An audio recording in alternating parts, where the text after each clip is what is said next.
Qrates, thank you so much for letting us do this. My name is Crisfantom, producer out of Detroit.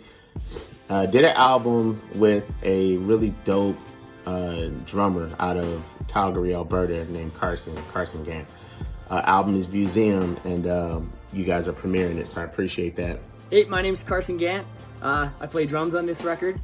Chris and I met on Instagram, of all places, over 5 years ago. I was putting out a lot of videos, playing drums to Dilla tracks and Madlib, MF Doom, stuff like that.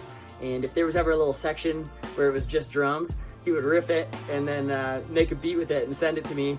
And yeah, it was always the dopest shit I ever heard. So we were like, we should probably do something together. So it was a long process, but yeah, this record is a culmination of 5 years kind of doing back and forth just over the internet. And we finally just got to meet this last year when he flew into Canada, which was awesome. So my favorite track on the record is probably Game Over, the second track. I don't know, I think I stuck a decent drum take on there, and I just love the vibe of that one. We chose Qrates because we really wanted to go with the crowdsourcing route, and we love that you guys fulfilled the orders shipping wise. I was not super stoked on kind of running back and forth to the post office, so and I heard great things from friends who had used you guys before. Digital or vinyl? Vinyl sounds better, I think. I don't know, maybe I'm wrong, but I don't think I am. Let me see, the first album I ever purchased was Voodoo by D'Angelo. Probably one of the greatest R&B albums released in the past 20 years. Love that album. Love what he did on that album. I bought that album twice when it first came out. So that's my first purchased album.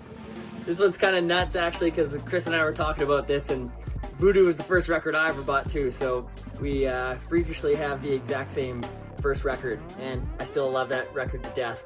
It's still one of my favorite records, and it was kind of the beginning of me trying to kind of reproduce these kind of hip-hop grooves and kind of play this music. And yeah, Questlove was a massive inspiration. He played drums on that record, so yeah. The last record I bought was the Tom Misch Yusef Days record, What Kind of Music. I got it at my local favorite record store. It's called Recordland here in Calgary, Alberta, Canada. And yeah, I'm obsessed with Yusef Days as a drummer. He's incredible, and he's so versatile, and all the projects he does are amazing. And it was one of my favorite mixing engineers who mixed that record, Russell. So had to get it. It's amazing, and I blasted it often. It was my COVID record. My favorite record of all time would have to be Slum Village Fantastic Volume 2. Jay Dilla is the reason why I'm doing beats. You heard that 1,000 times from your favorite producer's favorite producer. But yeah, what he did on that album was legendary, and he's the reason why I'm doing beats. That album is the reason. When I first heard that album, my mind was blown. I didn't even know Dilla was from Detroit when I first heard that album back in 2000. So Chris and I might have a little too much in common, because Slum Village Volume 2 is probably my all-time favorite record that I own. D'Angelo's Voodoo had Dilla's fingerprints all over it, but I didn't know that at the time. And so that Slum Village Volume 2 was the first record that I kind of got into Dilla and from start to finish. And those were the first grooves that I spent years with trying to figure out, and you know, posted hundreds of Dilla videos on Instagram, and that's the reason why we found each other online in the first place. So yeah, Fantastic Volume 2.